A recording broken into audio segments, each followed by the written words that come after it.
Remember, the burden here is not on him to prove that he's innocent. It's on the state to prove that they have probable cause, that a crime has been committed, and that he is the one who committed that crime. So the fact that this Kings Road house was a party house is a huge big deal because it expands the universe of suspects. Who was there at the time of the murders? What was their connection to the victims? Who had access to this home before? Did they have possible motive to kill? Certain information they haven't handed over because they say they don't have it, or it doesn't exist, or they don't think they should have to provide it. For months, we've been calling this a party house. This is a party venue. Juror bias, lack of sufficient evidence, or prosecutorial misconduct. It's been more than a year since prosecutors allege Kohberger entered this off-campus house. Kohberger's attorneys want all the documents from the grand jury and also time to review those documents. But the state disagrees, says they don't need to see that. There's certain information they haven't handed over because they say they don't have it, or it doesn't exist, or they don't think they should have to provide it. Tips sent in to law enforcement about the case. What? You can't be serious. You didn't actually think they were categorizing the tips, right? I mean, because that would imply that they were going to solve the crime and come up with like all these suspects who had maybe possibly likely done it, had a connection, a motivation, or maybe not. Look, moral of the story is there is no categorized list, okay? Doesn't exist. True story. Attorneys for Kohberger state, quote, "The state has provided various tips throughout discovery. However, they are scattered in pieces throughout discovery. A complete and chronological list of all tips has not been provided," end quote. The state pops back, "The state has complied by providing all tips in its possession to defense. The state will continue to supplement this request as additional information is received. The tips have been provided in the same manner as provided to the state." They end that note by saying, "A complete and chronological list of all tips does not exist." You guys remember when the prosecuting attorney wouldn't say that about the co-defendant? That part. Yep, that's this whole quadruple murder we're looking at, where a co-defendant has a complicated answer like see Exhibit A, and categorized tips, well, they don't exist. Let's talk about what makes the world go round, that sweet green. No, what? No, not President Green. Oh, wait, actually, technically, President Green too, giving the green to the green.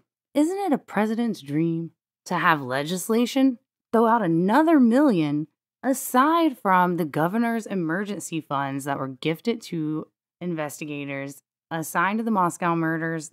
Not that million, another million.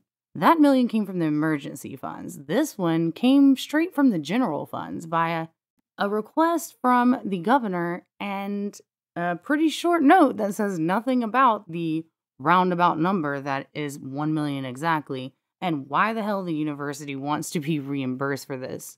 I mean, okay, everybody likes a little reimbursement, right? But, all right, guys, there's been this whole big buzz surrounding this ambitious $550 million bid to acquire the University of Phoenix. The narrative takes an unexpected turn, though, when they're like, yo, can we get that million back? The feds even hit up the university and was like, yo, abort mission. The United States was like, hey, we're going to send you this inquiry, right? Because what you're proposing is probably going to have us having to bail out the University of Phoenix, which used to be a for-profit college. And we don't bail out for-profit colleges. But guess what? University of Idaho to the rescue. They're going to buy University of Phoenix under the umbrella of its no-profit status. Now, what does this do? This eliminates all of the risk for University of Idaho for this plan to fail and puts it all on the back of the federal government. And they weren't messing around either. They wanted specific plans like, hey, this college is failing in multiple ways. What do you guys do like different than they do that's going to make you succeed at this where they failed? And University of Idaho was just like, yeah, we got this. No worries. It ain't on us anyway. Joke's on you. We're going to add to this controversy. When the University of Idaho requested access to the state's general funds for a $1 million reimbursement. This request came in light of the hefty fees incurred during the merger process, adding to the financial strain already present from the $1 million the governor had allocated from emergency funds pertaining to the murders. These funds were designated to support law enforcement agencies in their investigation of this high-profile murder case. So aside from that million, the university was asking for another $1 million. Bill 222 would come from the state's general fund. There are many expenses incurred in something like that that we never think about every day in terms of how a university deals with that. There were, of course, tremendous security issues, counseling issues that came along. While 56 state representatives voted for this bill, 14 voted against it, and most of them are from North Idaho, a region 3 of the 4 stabbing victims and their families are from, and the region where the University of Idaho sits. And the governor was cool with this. He recommended that they pass legislation allowing University of Idaho to be reimbursed that clean $1 million. Now, the House got together and voted on that, and it was basically a majority yes. They got like 40-something yeses and like 10 noes. So out of the 10 noes, only 2 came forward to the public to communicate why exactly they wouldn't approve that bill. Representative Sage Dixon provided insight into this decision, and they had voted against the bill, highlighting 2 primary concerns. Firstly, they pointed out the lack of clarity or missed explanation regarding the specific uses of the allocated $1 million, emphasizing the importance of understanding the purpose behind this huge amount of money. Dixon expressed reservations about the process of simply transferring that amount of funds to the Board of Education for the university's benefit without a clear justification. Secondly, the concern about the potential for setting a problematic precedent. Dixon stated a fear of approving this allocation and it leading to expectations from other public institutions or other requests for similar support following traumatic events, potentially leading to an indiscriminate funding practice. He referred to Davy Crockett's famous speech, "Not yours to give," invoking the principle of a careful stewardship of public funds and the importance of justifying the allocation. These concerns reflect a cautious approach to the governance of fiscal responsibility. These sentiments are somewhat echoed with the other representative out of the 10 lawmakers who voted no, highlighting the choice to oppose this allocation of general funds, centering the objection around the lack of accounting for the $1 million proposed reimbursement, arguing for a more transparent and accurate reflection of the actual cost incurred by law enforcement and local entities. This stance underscores the demand because authorizing the use of public funds is no small sentiment, right? The University of Idaho apparently gets to be special, and this House bill is passed and it goes on to the Senate and it passes them. Scott Green went up in there straight hustling and got his meal. No big deal. Now let's talk about the receipt for the mill. So they pass the bill and tell Scott Green, you send us that financial report ASAP, okay? And he sends this back and states that in the wake of this tragic crime that has claimed the lives of these university students, that it's taken significant steps, it being the university, to enhance security to support community during this difficult time. And thanks to Governor Brad Little's recommendation to the Idaho legislation appropriation of $1 million, the university has been able to implement crucial security measures. This funding, along with the swift, dedicated response and the Idaho State Police, has been instrumental in maintaining campus safety, says Green. But wait, back up. In this university's report of how this $1 million is appropriated, it outlines all of these security responses, and they overlap, and Jesus, they are inflated as hell. In this detailed report, it outlines the immediate security responses to the ongoing management of the King Road House, the site of the tragedy. Efforts have included bolstering security programs, securing and preparing the site for demolition, and handling personal items and hazardous substances with care for the affected families. While significant strides have been made, the university acknowledges that this is an ongoing process, and with further expenditures expected as an effort to continue, particularly in dealing with the King Road property, that those costs were expected to be ongoing, and the availability of these funds on an emergency basis underscores a potentially significant security incident involving the University of Idaho. This raises questions, right? Because, okay, you might be going, duh, there was a quadruple murder there, Neeks. Like, yeah, okay, hold up. Skirt. Really? Was University of Idaho's security implicated here?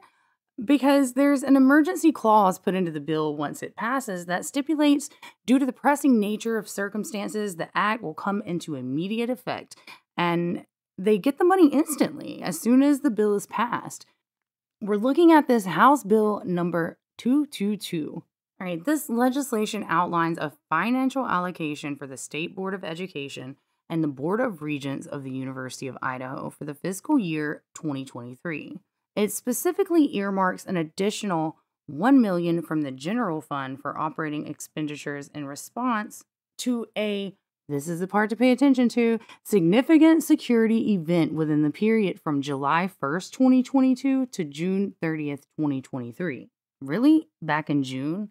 Okay, I'm going to have to go look this up, but I remember as a side note that I think some of the warrants went all the way back to June, and people were like, say what? So what does this suggest? Well, obviously, it suggests that there's an underlying incident at the University of Idaho's potential involvement and the need to be proactive with legislative approaches to ensure that that safety and security hole is tied up. Now, let's talk about the murder themselves, which didn't even happen on campus. I mean, yeah, you could like spit on the campus, but it was off campus. I mean, how much is the University of Idaho even culpable in keeping people safe completely off of the campus anyway? As we know, not that culpable. There have been a lot of lawsuits already lost over this very issue. Bear in mind that the University of Idaho already has a $1.5 million contract with the Moscow City Police Department. This is to provide the off-campus area, and probably some on-campus too, with services from at least 2 full-time employees at the Moscow Police Department. They're supposed to provide services to the fraternities and sororities, and of course the off-campus students in the area, as we know that they've heavily utilized this position for petty infractions, drinking, and petty drug issues. They do a bunch of safety meetings for the school and talk about, don't drink and drive and all that jazz. Buckle up. Okay, so where I get the misalignment is the fact that they're already paying Moscow for police services contracted, and then they also apparently allocate some of this money to Idaho State Police, which really doesn't make any sense. I mean, this is a public service. It's the cops. It's the state police. It's within their jurisdiction. That's their job, is to go around and help smaller police departments. The fact that they are expected to give room and board to ISB is also weird. Also, to provide their food. I mean, this is like a significant event that they're planning for, and planning to like lodge ISB, feed ISB, as well as like 10 extra grand for like random students that they claim are connected to the crime somehow, just to provide extra services. Okay, so why is so much of the public safety concerns being allocated by the university in the first place? I mean, it is really strange that some of that million that they had would have went to like Idaho State Police Services. That just does not compute. That doesn't make sense in most cities or states that we're in. Like, the university would not be funding police services. This is a public service, you guys. It's America. Okay, we pay our taxes to have police. I don't know. Yeah. Okay. And I mean, that 1.5 million is doing a great amount of good, right?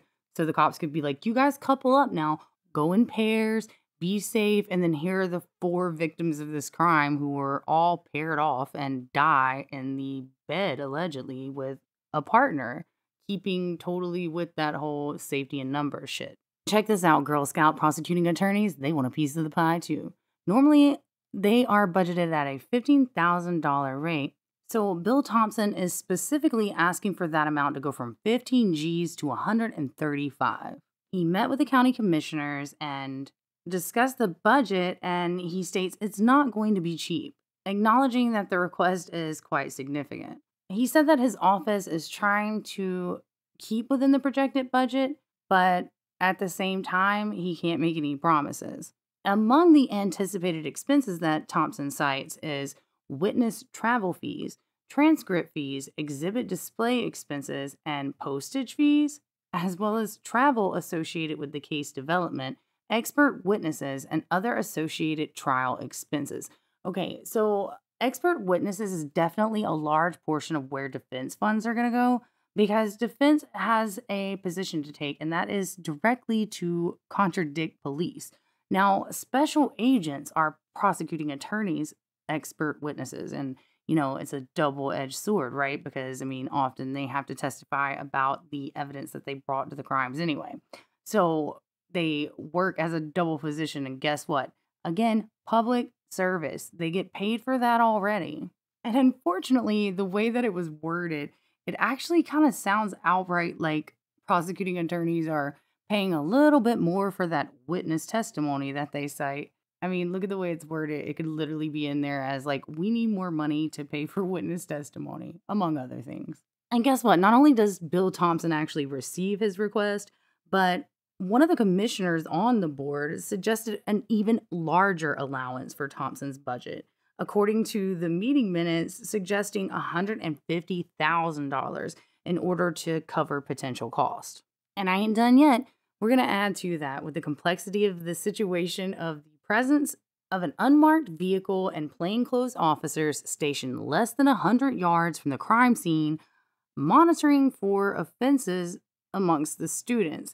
And this prioritization of these resources that are supposed to be securing the campus and further securing the students, okay, wait for it. There was a scream in the background. There were 4 unidentified individuals that ran behind police. There were 4 individuals stopped on the alcohol call that were near the murder house, including the surviving roommates, as they're called. That's 12 individuals within like 100 yards of the murder house within the 2-hour allocation that police deemed to be relevant pertaining to the time that the crimes occurred. So they're right there when the crimes occurred, right near where the crimes occurred, 12 individuals, including the 2 unmarked police. Okay, so all of that money, that $1 million, University of Idaho, in their ridiculously inflated list of what they're going to do with this money, includes so many double justifications, like cops on cops on cops. Look, we're going to increase the safety. We're going to increase patrol. We're going to look over all of our procedures. We're going to have a whole team do that. It's going to cost us hundreds of thousands of dollars to improve that system. Okay, so to improve the system, theoretically to get like some safety near students while something like this might be a possibility to occur. Does that make sense? So yeah, what the hell? They're going to add more police, because that helped, didn't it? It helped out so much because they totally pay attention to screams, or do they just say, oh, that was all the way over there, right?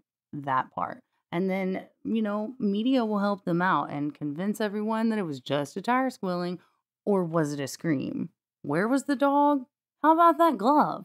So much to be concerned about. But adding more of these useless undercovers, not even undercovers, but unmarked, okay? They're not even marked for help. They're not even marked as agents of public safety. So had one of the victims ran away, considering that they might actually have been running from a white car suspect vehicle 1, which was white and looked much like the car that was unmarked, with the dudes clad in black that were, there to help the students, but not the murder victims, obviously.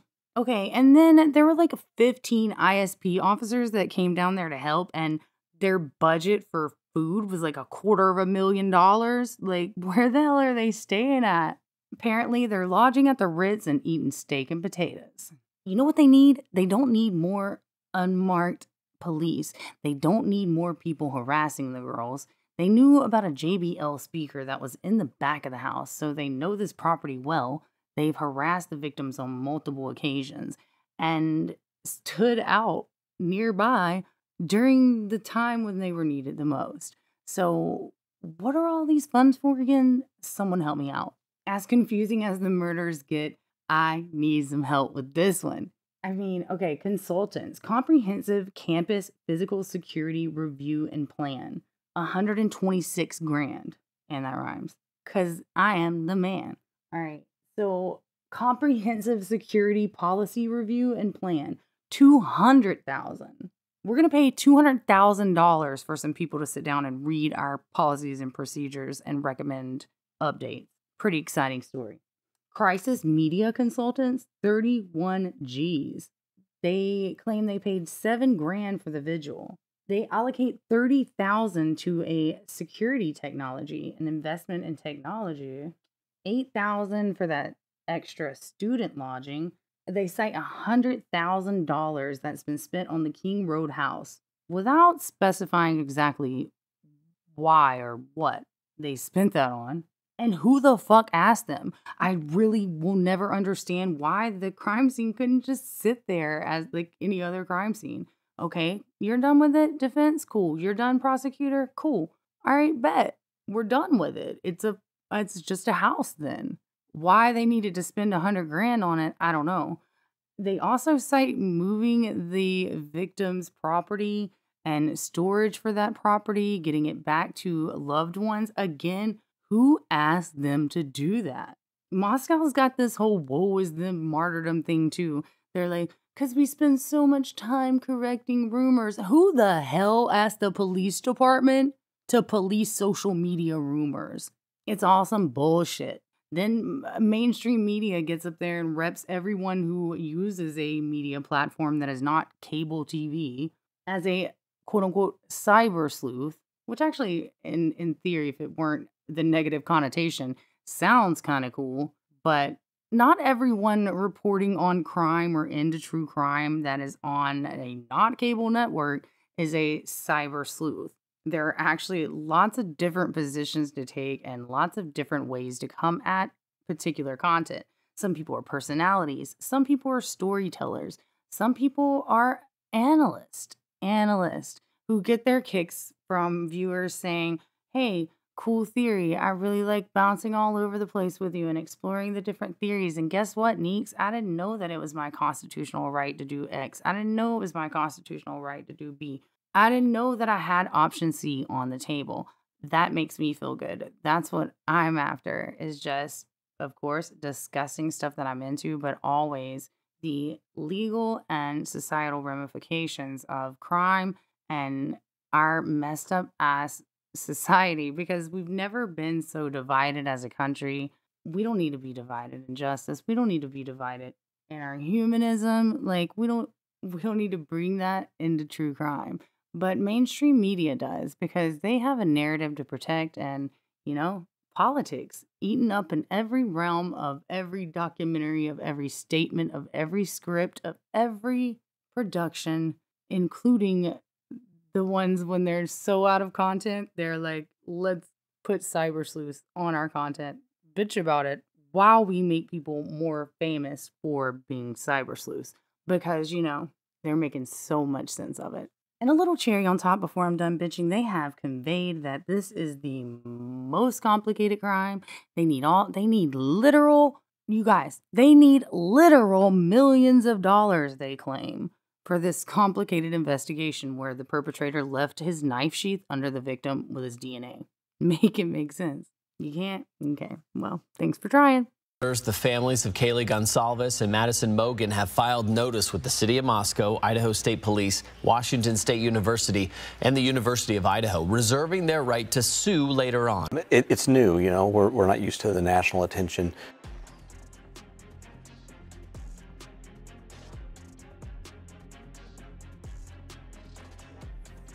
At the residence tomorrow. Yeah, tomorrow, me and my command team and other individuals will be going in to box up personal belongings. Governor Little for the early promise of financial support that enabled the university to secure our campus and focus on helping our students and our employees in the wake of the crimes. We also appreciate the Idaho State Police and the highly visible security presence that brought comfort and calm to a community shocked and confused by the senseless crimes. We can thoughtfully and purposefully carry their legacy forward in the work that we do. Our students come first, and that was proven each and every day of this investigation. We are committed to safely delivering the college town atmosphere, campus experience, and high-touch quality education for which the University of Idaho is known. With time, we will heal. We will move forward together, and we will remain Vandal strong.